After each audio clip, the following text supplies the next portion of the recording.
Good morning. My name is Malcolm Young. I'm the Dean of Grace Cathedral. Welcome to the forum, it's our second to last session for the spring forum. The Abortion Talks is a documentary film about the secret dialogues that took place between pro-life and pro-choice leaders in the Boston area in the wake of shootings that left employees dead at 2 clinics in 1994. Disillusioned by the rhetoric and posturing from both sides, 3 pro-life and 3 pro-choice leaders met secretly to see if together they could fix their broken worlds. As the timely, relevant title indicates, on one level, this film is about the complex topic of abortion. But on a much deeper level, what this film is really about is showcasing the power of dialogue to replace dangerous and divisive stereotypes, strategies, and rhetoric with empathy, tolerance, and genuine friendship. Directed by Perkins and Josh Sabey, whose 2019 film American Tragedy won Best Documentary at the Boston Film Festival, it is a powerful, true, and timely story of 6 women and how their brave decision to meet changed their lives. Today, we'll be talking about the story behind their covert meetings, the abortion debate then and now, and finding common ground across our deepest divides. Josh and Sarah, thank you so much for joining us today. Thank you for having us. Yeah, we're glad to be here. Yeah. I wonder if you can tell us a little bit about how you first heard this story about these activists who began meeting in secret and bridging this big divide.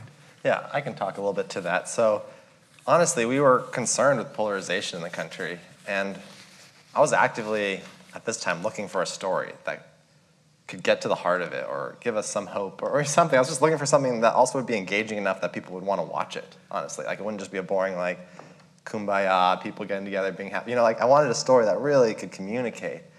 And we went through several stories and just didn't think they had the legs. And then my brother sent me an article that was published in 2001 in the Boston Globe.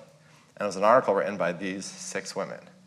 And it told their story of meeting together. But it's just an amazing story, but it was pretty much buried in history. It didn't have a very long life because several reasons, which I guess you can learn about in the film maybe. But it's just this remarkable story that just hasn't been told.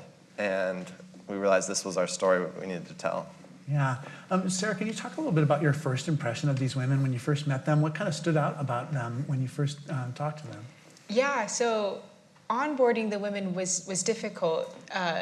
It had happened so long ago, and we were strangers emailing out.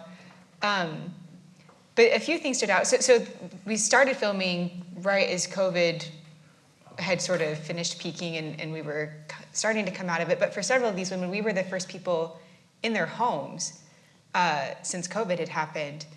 And I think that felt like a really remarkable experience because we were able to come into their homes after a long period of isolation and sit down with them for many hours and collect their stories, which felt almost sacred, I think, that opportunity. And the other thing that stood out to me is just all of the women were just remarkably warm and personable, and had really impressive resumes. You know, Barbara Thorpe, she was the leader of the pro-life office for the Archdiocese of Boston. After she finished that work, she went on and became the sort of head social worker for the victim outreach for the Archdiocese of Boston towards for victims of clergy abuse. And then when she finished that work, she became one of the head social workers for victim outreach for the Boston Marathon bombing. So, like, women with really, really remarkable resumes. And almost all of them said that this dialogue was the most profound experience of their lives, some of the most sacred work that they did. Oh, that's amazing. And one of the things that's interesting to me is just your choices just about the genre. I mean, so there is that kind of true crime feeling in it. And I wonder if you can talk a little bit about that artistic decision and how you made decisions about what the feeling of the film was going to be. Yeah, so one thing we wanted to accomplish with the film was we didn't want to make a film about polarization that no one would watch except for people that already cared about polarization. Right? It needed to have legs to compete in a competitive media market.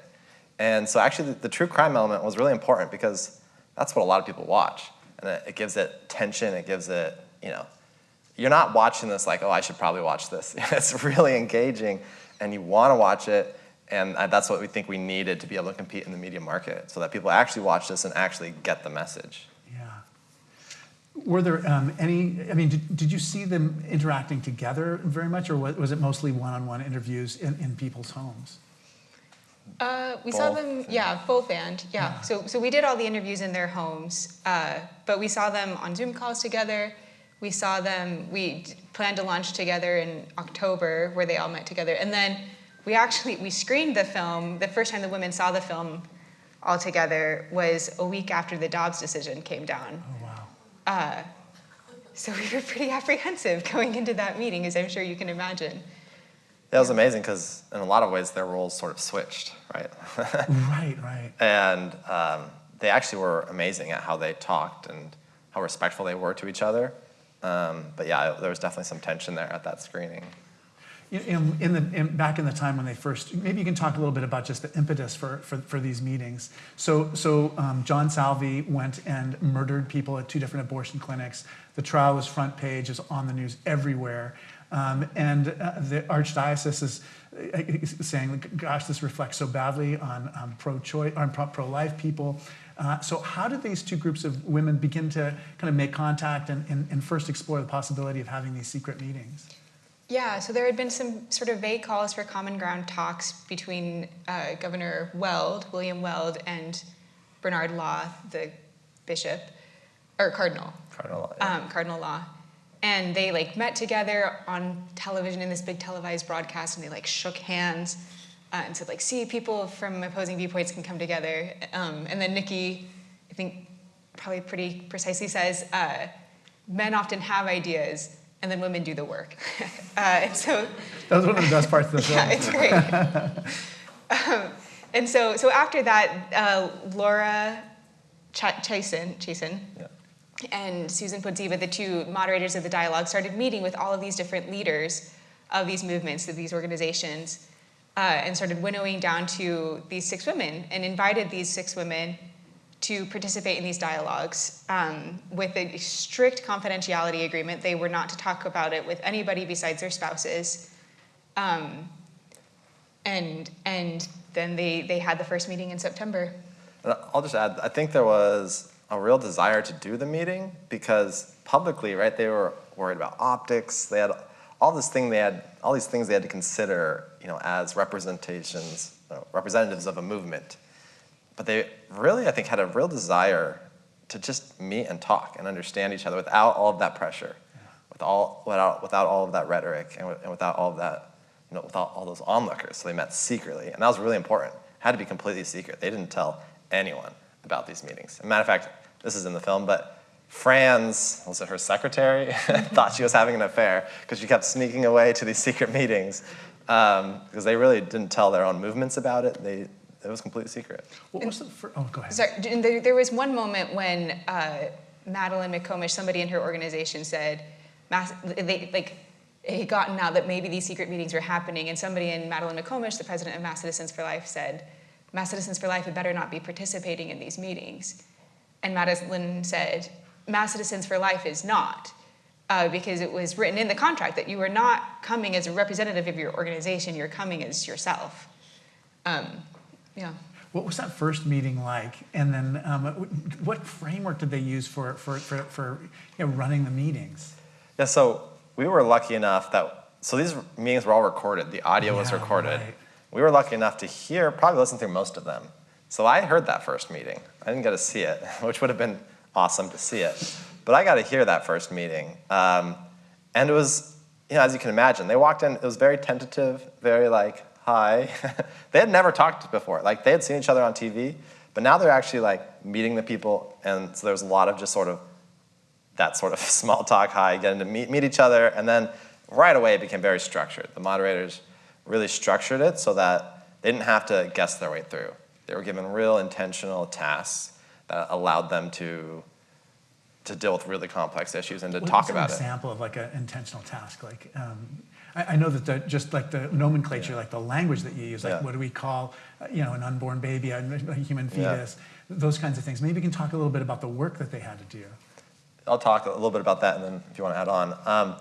So in the movie, Fran talks a little bit about this. She's one of the women, and she says, we had to figure out a language to talk to each other because so many of these words were loaded, one way or the other.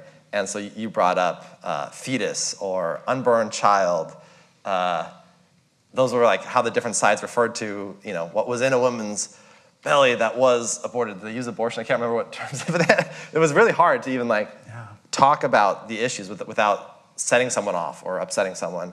So they came to a compromise of what to use there. What was it? It was Human fetus. Human fetus, yeah. Human fetus is what they agreed because they thought that maintained the sacredness of what was there, but also was scientific. So that's what they agreed to, and they said no one loved it, but it was good enough. They were able to communicate, and that's just one small thing, and that was multiplied 100 times over. They said they had hundreds of words that they agreed not to use, and they just were really careful and came to a language, and that was several of the first meetings were just developing that language so that they could communicate. Yeah, and it seems so simple, right? Like finding a language with which to discuss the issue that they disagree about. But I think that's actually a really profound accomplishment.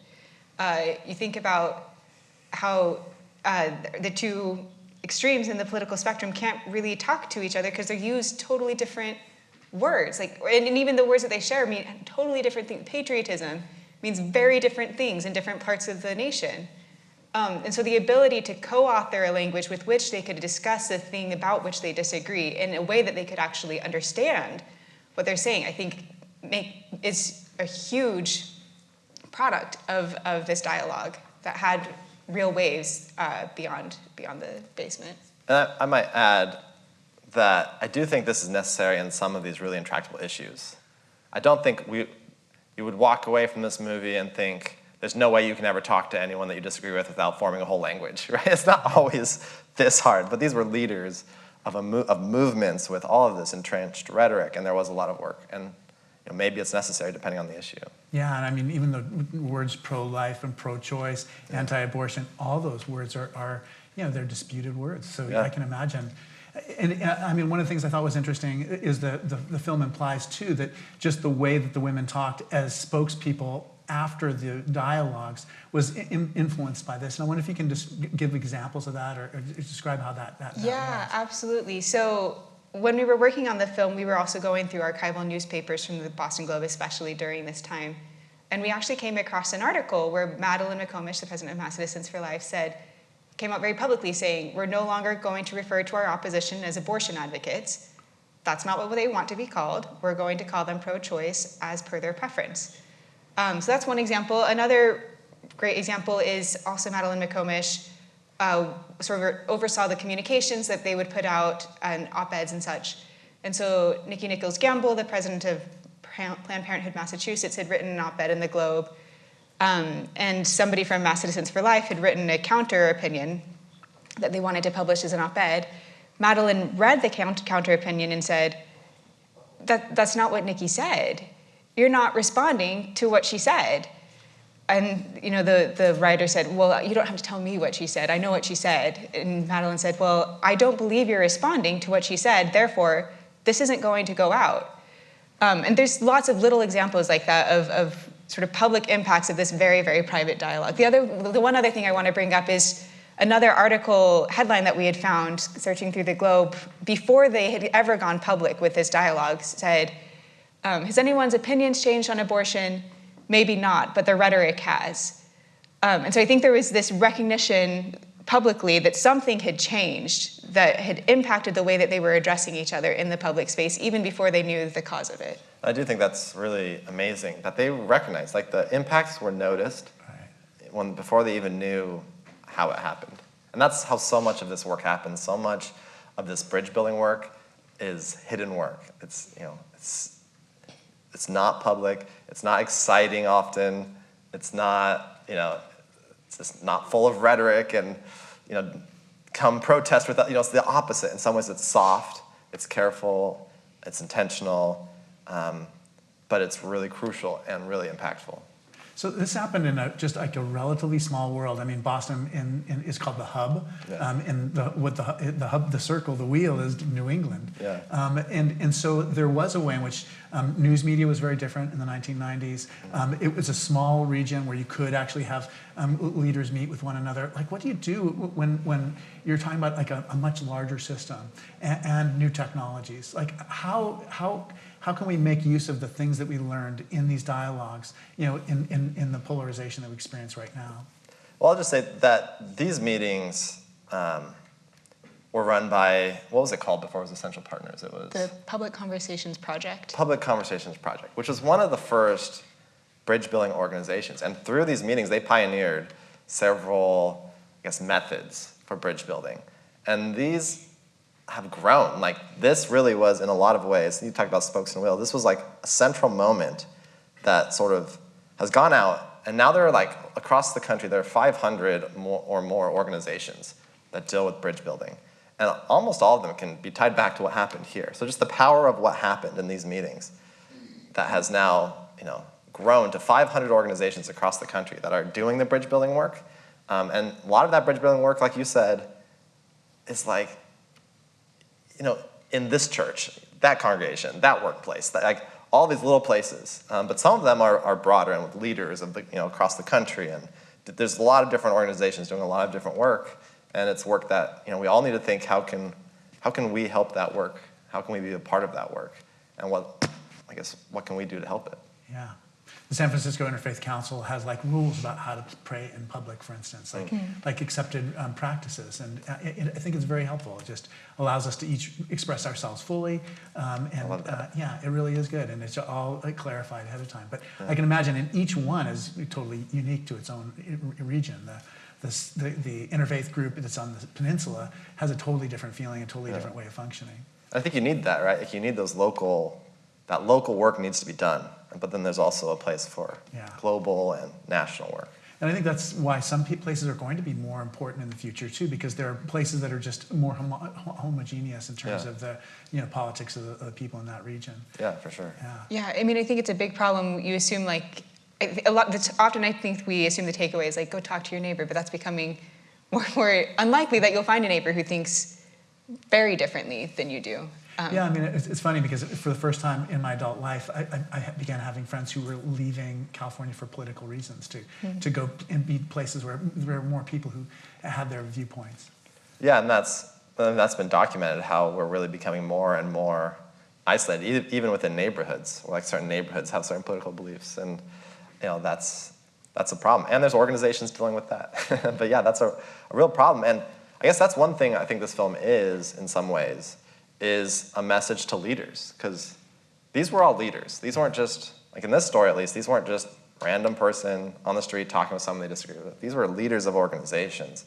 And they all took away from this lessons that they used in their own organization. So Nikki, in the movie, talks about how she thinks that the most fundamental responsibility of a leader is understanding the differences of opinions around you. Because in all of our workplaces, no matter how homogenous we are politically or whatever, there's still lots of differences and lots of, even political, so they said even within their own movements, right? Like, Nikki realized that within her own organization, there was a huge diversity of opinions, and that just attuning herself to that helped her be a better leader and helped her get value out of that difference instead of that difference becoming a stumbling block that tripped up the organization. Well, and I think it's validating, too, to be able to recognize your own nuances in belief. The Reverend Ann Fowler, who participated in these dialogues, she was a pro-choice Episcopal priest. She said that in doing the dialogues, she realized that she was very adamantly opposed to abortion for the sake of gender selection, which is something that she'd never realized or never felt capable of expressing until she was put in an environment where authentically held beliefs you were supposed to express them as your own authentically held belief and to deal with it and to grapple with it. And so I think it's important to provide that, both for the sake of having sort of pluralistic organizations, but also so that you can discover things about yourself and realize and understand your own opinions in ways that I think you're not often pushed to recognize. I'm really glad you brought that up, because there's so many times at the end of the film, people say, well, none of us changed our minds about anything. We're still, but really, I mean, that's an example of actually changing your mind about something, having a more nuanced position than you might have otherwise had. Mm-hmm. The fact that there were all women in this group, can you tell us a little bit about what that dynamic was and why that was maybe different than if men had been participating in it? Yeah, it's an interesting thing. So they had done smaller dialogues before this one. This is what they call this one the flagship dialogue. And in the smaller ones prior to this one, they had male participants. So there's a reality there that had happened and it had gone, as far as I understand, well enough.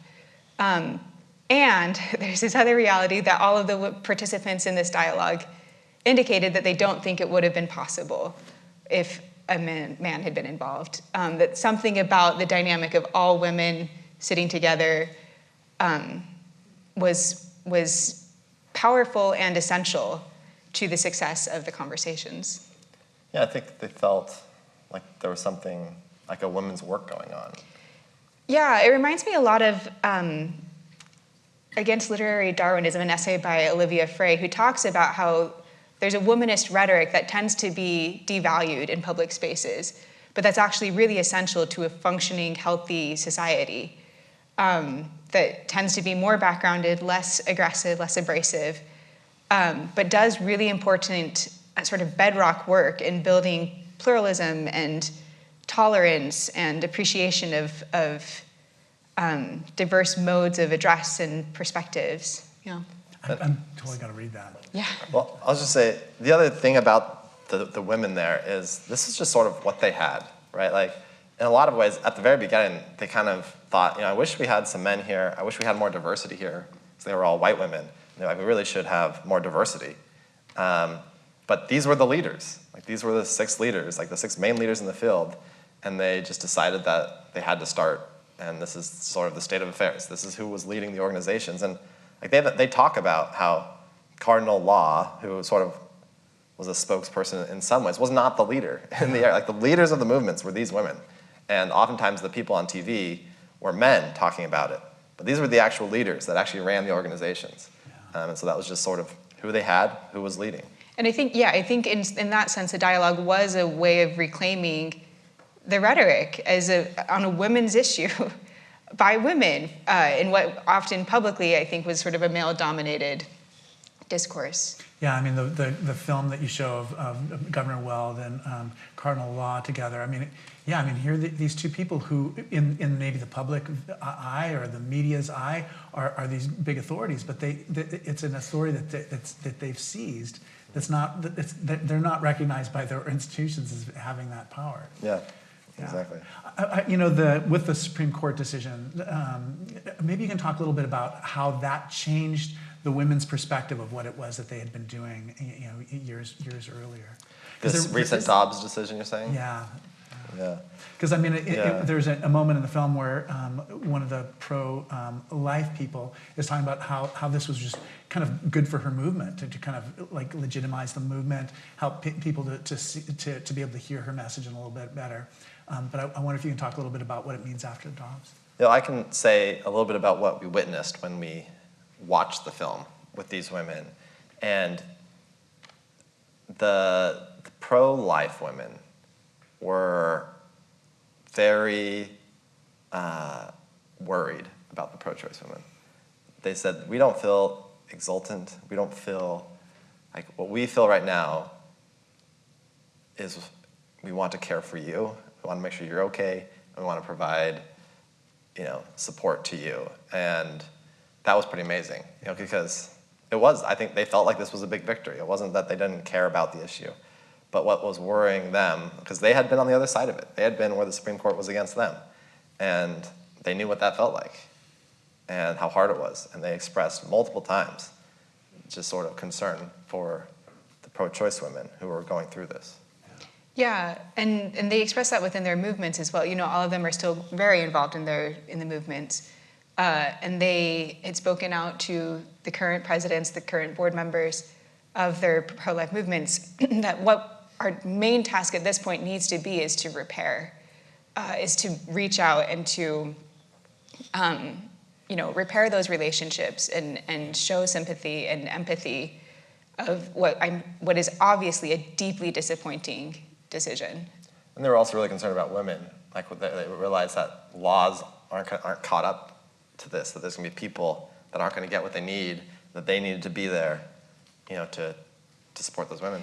Sorry, which I think does speak to the sort of legacy of this dialogue, that it complicated their position, where simply like winning in the Supreme Court wasn't wasn't the prize, right? Like there was more work to be done, and a recognition that a lot of that work involved reaching across the aisle. You mentioned Anne Fowler as an Episcopal priest who was involved in this. She did have like an institutional authority in the church. I wonder if you can talk about her like unique contribution to the dialogue and just your experience of her as a person. You want me to talk? Yeah, you can. Okay.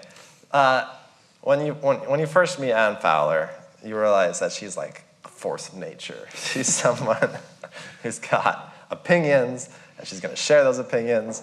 But then, just a little bit down the road, you realize that she is a very concerned person. Yeah. Now, throughout this whole process, she was our biggest advocate. She was the one that got all the other women on board. She was the one who, tried to help us get connections, tried to help us get in contact with all these different people. Like, she was the one that was advocating for this because she has so much, I think, what's the word? I don't know, I'm looking for a word. Yeah, there we go. Yeah, exactly. Yeah, she was there for us, and she's abrasive a little bit. But she's so wonderful, and I just think that one of the amazing things about this is that all these women were so different, not just in their political beliefs, but they were just different in how they went about talking, who they were, and yet they became deep friends who respected each other. Yeah. So I actually didn't get to Anne's was the only interview I didn't get to attend because I was in class. And Josh had sent a video ahead of Josh and I making the pitch for making the movie to the women. And Anne was talking about Josh with it, and she was like, I liked you in that video, but I didn't like the Seraph character. She didn't know we were married at that time. She had no idea that we were married. I can imagine her saying that too. It's like, didn't know what to say to that. I was like, I like her. There's so much. I feel like just watching this, it was just like so timely. And I just wonder what kind of practical lessons do we draw in terms of addressing polarization as we are. I was at the National Dean's Conference last week, and so went to the Congress and the Supreme Court building, and it really feels different after the January 6th insurrection. Mm-hmm. I wonder if you can talk a little bit about just what we can learn from this film in terms of helping to kind of to be better listeners to each other. Yeah, Josh talked about how this work was sort of hidden work, right? It took place in a windowless basement under strict confidentiality. When they did go public, it was buried pretty fast. And recently, in regards to the film, I've been thinking of one of my favorite quotes from a book called Middlemarch, written by George Eliot, a Victorian female writer. And it concludes, the growing good of the world is largely dependent on unhistoric acts, and that things are not so ill with you and me is half owing to the number who has lived faithfully a hidden life and who rest in unvisited tombs. And I think that's true. I think so much of what makes civilizations, societies, communities, neighborhoods work is this very sort of hidden, unremarkable, but faithfully maintained work of maintaining relationships, having conversations with people you disagree with, whether or not you come to common ground, of reaching out, of trying to make space for people that are different than you, that believe differently than you. And it's often exhausting work. I think Anne Fowler said that this conversation was one of the hardest things she's ever done. And it's work that goes on for a long time. There's not an end in sight here. But it's the sort of unhistoric, hidden, unremarkable work that we all need to be thinking about and engaging with as much generosity as we can muster. And I'll add, I think, when we die and go to heaven, one thing that might surprise us is what history actually looks like. Like, who really influenced history? Who were the people that, and I think a lot of it will be the people that were not in textbooks. These people that were just doing work quietly, by themselves. And I think that will be a surprise. And then just to answer your question about what we can take away, just as the average person, we're not president of the United States, we're not, whatever, we're not leaders of organizations maybe. What can we do? And I do think there's a posture that the women learned that we can all apply. And that, when they came into this was not rhetoric, this was not strategic. They weren't trying to win converts even. They were coming to meet really just to meet each other where they really were and understand each other. And that is a radical move, because when you actually meet someone, you actually present yourself, right? And you learn a lot about who you are, you learn a lot about who they are, and you realize that things are very different than you imagined. And that's something you can do in your own head just by realizing that the people you disagree with are probably not as easily dismissed as you are used to doing. It's really easy just to see them as stupid, evil, whatever, right? And to just dismiss them. But when you actually are face to face with a real person that's intelligent, informed, what have you. Maybe they're not intelligent, maybe not informed. They're still a real person with real thoughts, and you realize that they're not so easily dismissed. And it just changes, the world changes when you adopt that posture, and you actually become someone who learns and becomes more nuanced, more interesting. So I'll just give one other example of this, which is in college, I remember writing an essay about Plato, and a bunch of students being like, oh, so stupid. Like, I can't believe he believed these things. And that's not hard to do. There's things you can take and be like, wow, that's really ridiculous. But when you take the posture and realize that he's probably not stupid, right? And there's probably something here worth understanding, then you get something really, you actually meet Plato. Yeah. And you actually realize that there's something amazing here. You might disagree with, you might not be all on the whole Platonic whatever, but there's still something here that'll change you and inform you. And that is work that you can do even if you can't go and meet with people. You can just start adopting that posture.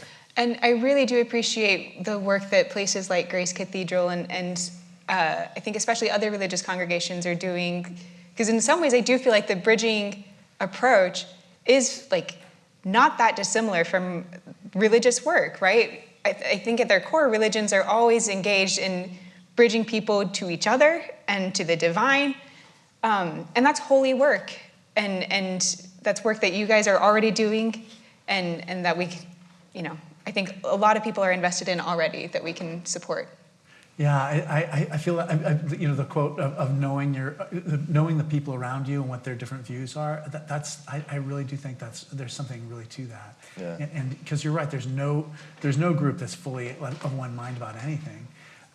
But I keep thinking about this, and that is that a lot of what we're talking about is just like face-to-face interactions, and there are just a lot of forces that are changing the way those interactions happen. So technological changes in particular, and I wonder if you can talk just a little bit about how we could better learn these technologies that we've been using that are new and that have been, I think, exacerbating our problems with polarization.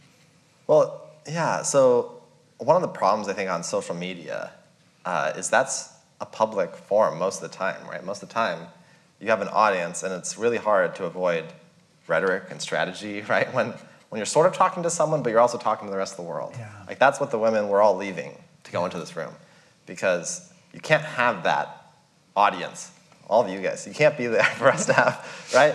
You can't have that audience if you're going to have this really interpersonal, particularly about contentious things where you're a leader of a group, right? Like you have to find ways to meet, even if you're not face-to-face, you're not in a public place. You're able to meet someone without having to perform. And I guess performance has to be subtracted out of the equation. Yeah, that's very helpful. Yeah, and it reminds me actually, I want to be clear, I think there is a lot of value in activism. I think that's really important work in order to make changes, make vital changes, and protest against things that are really vile and wrong. And I do think that this sort of dialogue that we show in this film is also a necessary sort of countervailing effort in order to repair people who feel vilified or isolated or alienated in those really vital and important activist efforts. This is maybe sort of similar to like businesses that pollute a lot maybe have some responsibility, right, to like be involved in cleaning and right, and so activists who pollute the rhetoric a lot, right, that if they're going and they're trying to make changes and they're causing fractures to do that, they have some responsibility to invest in the repair, right? If you're the one polluting, you need to be invested. So I think activists, and these were activists, this is what they were doing. They were trying to counter some of the necessary harm they were doing to advance their causes. And I think that's a good paradigm for all of us as activists to realize that if we're going to be activists, we have to be responsible too for the pollution we leave behind. Yeah, that's great. I love what you said, Sarah, about just that Martin Luther King is like a symbol, a huge symbol, and very important. But maybe even more important are thousands of people that we never knew or never heard of. And we do meet some of them. Like at Grace Cathedral, we have these civil rights people who did incredible things years and years ago. But the two of you are engaged in this work yourself. So you are those hidden people who are trying to build bridges between the different extremes in our polarized society. And I wonder if you can talk a little bit about just what motivates you to do this ministry yourselves. Well, I'll say the hidden people are sitting right here, so you can't see them. What motivates it? Honestly, I think I realized that I had a lot of good friends in college, actually. I realized in college that I had a lot of good friends that thought very differently than me. And I thought there was just a real tragedy that people of one political opinion weren't seeing that these are really cool people that I like, right? And I think that was the kernel where I was like, I like these people a lot. And I actually tend to gravitate towards these people. And yet, I maybe believe over here, whatever. And I just think that experience was the kernel where I was like, this is a problem. And I think ever since then, I've been really passionate. I wrote some blog articles about it and was just trying to find a way to be involved. Yeah, I think for me, there was two motivators. I'm a PhD student and a perpetual, as long as people are paying me, I'll continue going to school.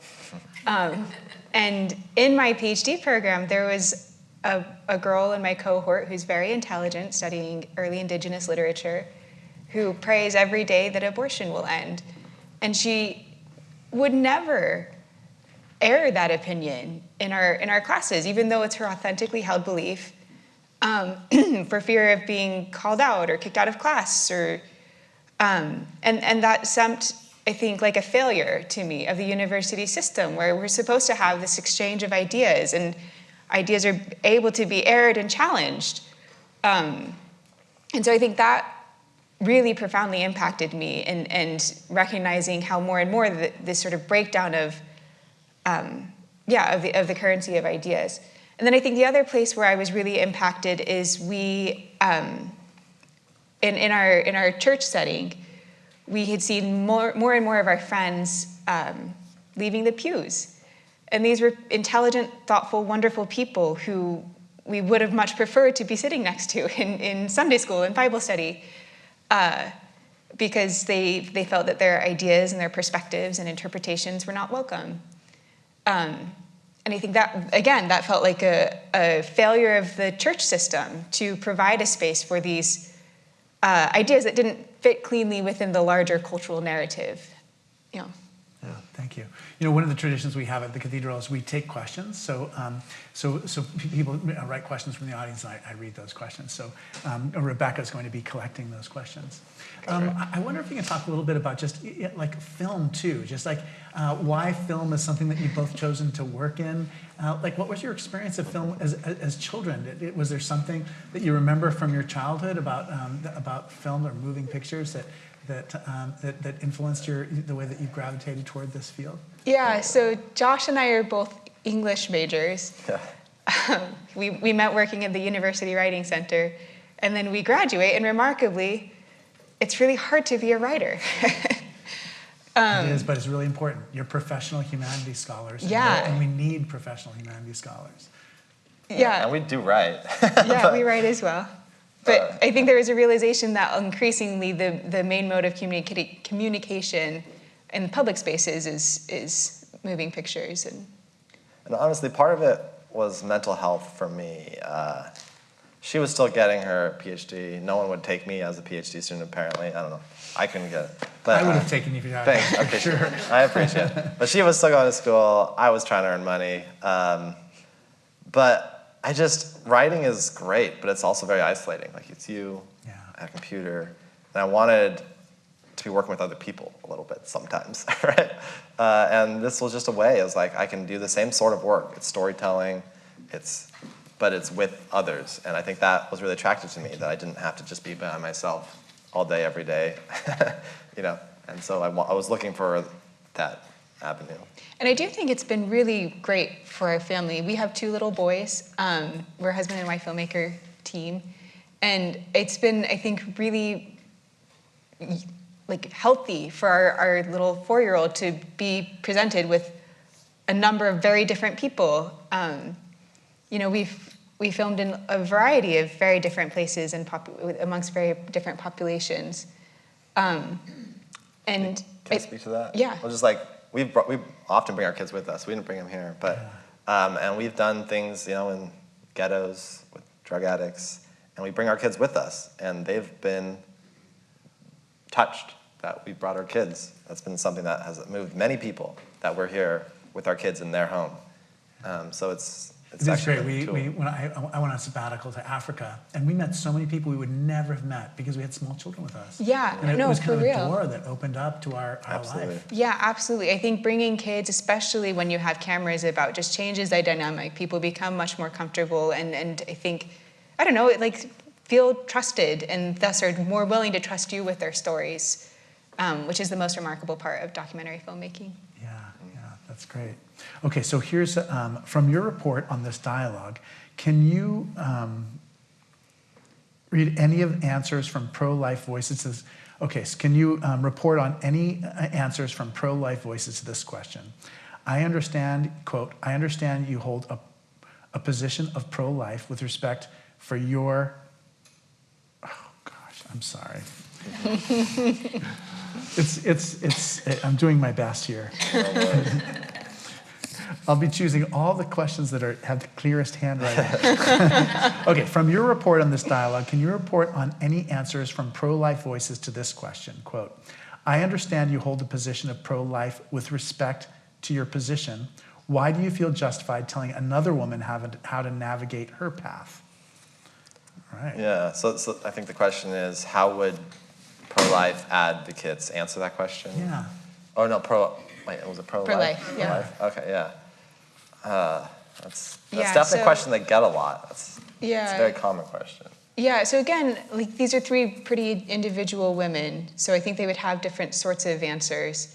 Fran, she's a lawyer, and her position on abortion, I think, is deeply influenced by her belief in the law to protect the most vulnerable populations. She's also really involved in creating affordable housing laws for poor populations in Boston.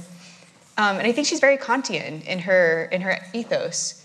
I think ultimately she would say it's wrong to take human life, and there's no, that's her conjunction, her, what's the word that I'm looking for? Yeah, her conviction. Yeah. Yeah, I would say all these women are very involved in creating laws that they think better and protect life. And it's not just abortion, like she was saying, like affordable housing, poverty. And so it's not a unique move to try to create a law that makes life better or protects people, and so that's what they see that they're doing, is protecting life, protecting vulnerable communities, and writing laws to help that happen.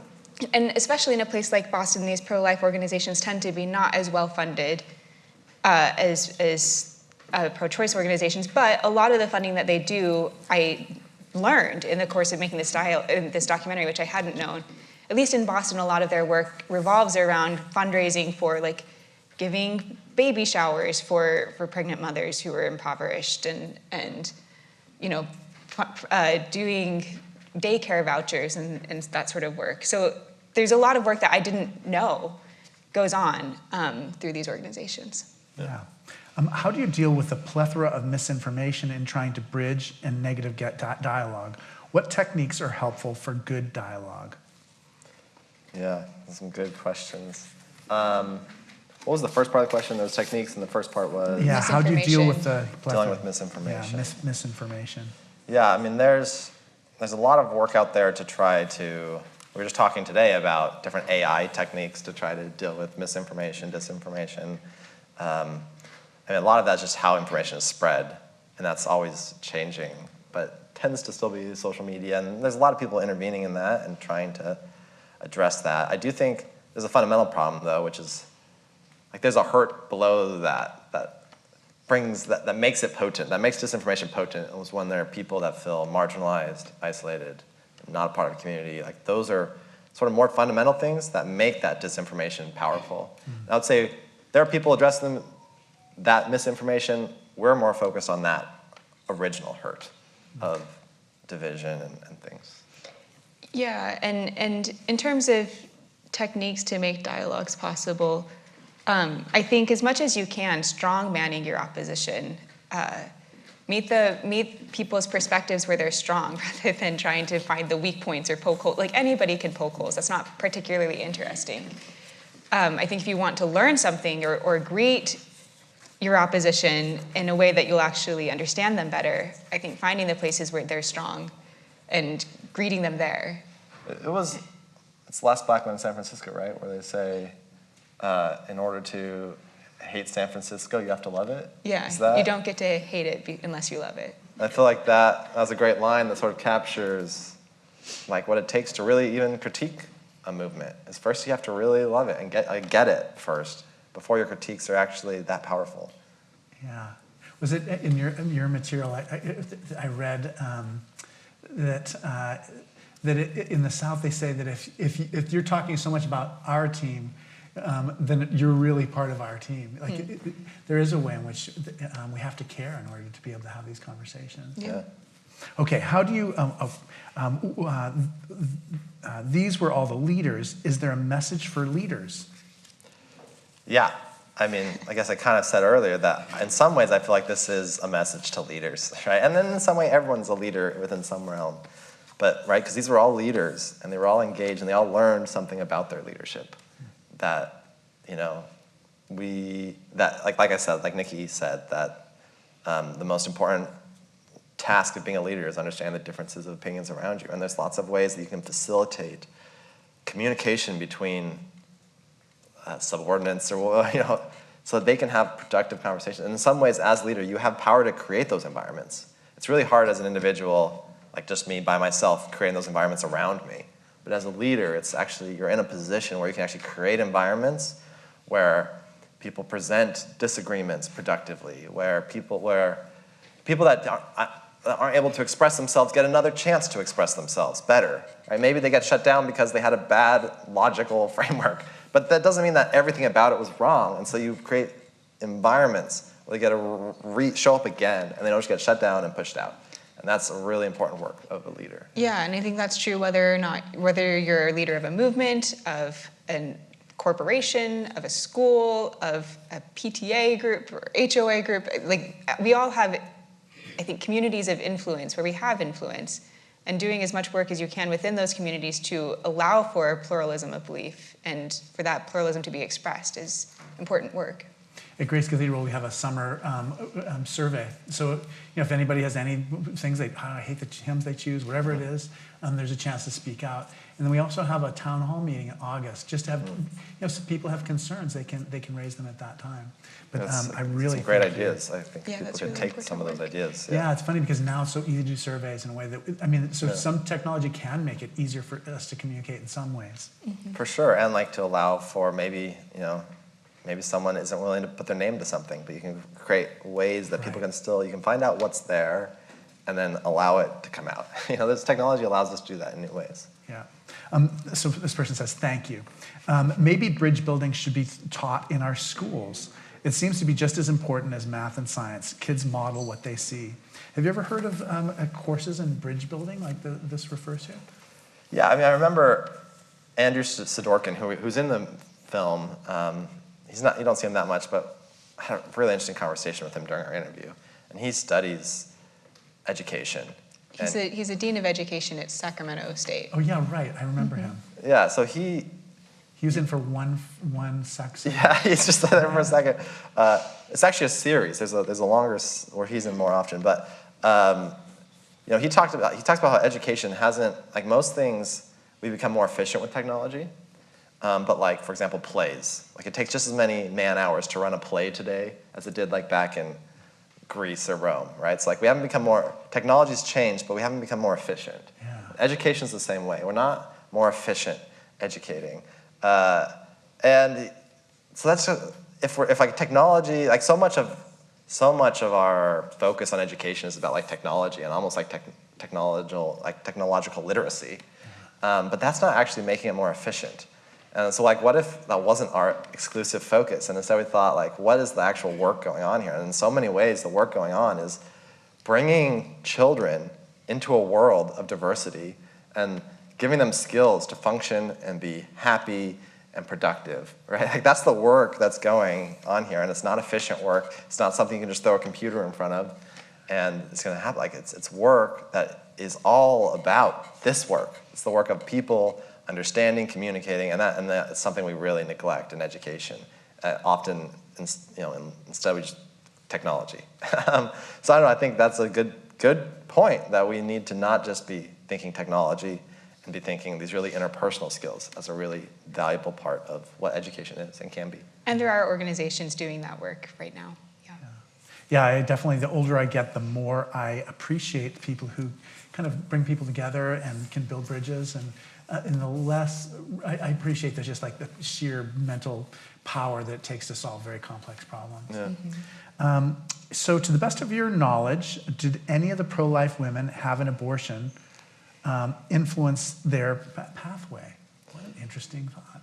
Yeah, so you don't get it in the feature, but in the series, which hopefully is out someday, you actually hear Nikki tell her abortion story, and it's the actual. She's pro-choice. She's oh, sorry.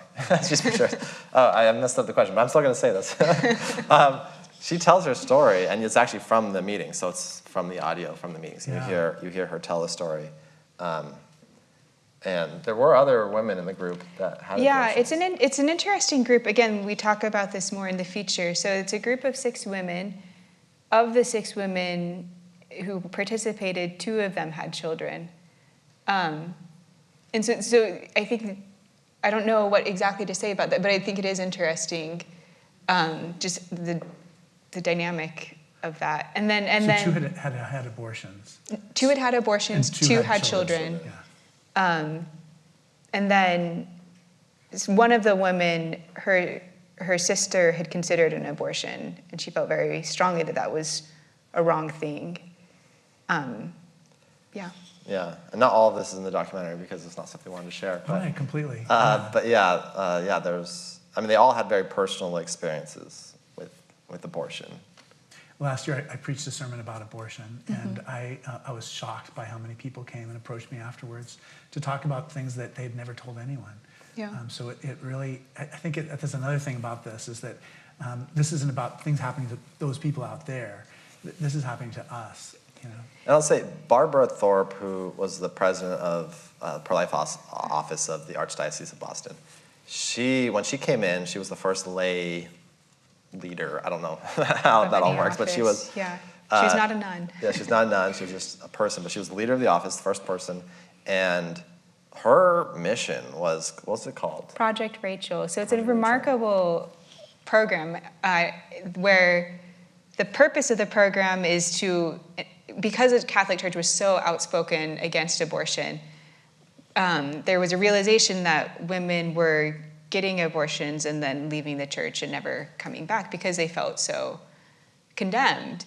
Or just not feeling that they were getting the support they needed. Right, yeah. And so the work of Project Rachel was to create a space for those women to come and talk about their experience and say, like, you're still welcome here. Like, we want you here. And are you hurting? Can we help you heal? Are you glad? That's fine. Let's talk about it. And yeah, to just try to re-welcome these women back into the fold. Because it's this remarkable statistics actually with abortion, where there's a surprising number of people who think it's wrong, but would get an abortion in like these in certain scenarios, and other people that think it's completely fine, but would never get an abortion. It's like the difference between belief and action on both directions is actually quite startling. And so, yeah, Project Rachel is really a way of bridging that difference, where there are people here that think it's wrong, but did it, and people that think it's okay, but wouldn't do it, and we need to like have a way to welcome them and to create an environment where they can exist together and receive, sort of pastoral support. Care, yeah. We have another question. As a graduate of Barnard College, a women's school who also took classes at Columbia, I can testify that a group of women in conversation and communication is, that women can communicate very differently, so that's good. Yeah. What wisdom about speaking amidst polarized political times can you share for a grassroots activist here today? Yeah, there's a really lovely story that didn't make it in of Madeline McComish, the head of Planned Parenthood, or Mass Citizens for Life. And she's just like the loveliest person. She's like this tall and like short black hair. And she tells a story of being at a protest, or at a march, and there is a counter protest. And she's doing her march, and she like looks out and sees this counter protester who's getting a sunburn. And so she steps aside and she's like, "Would you like some sunscreen?"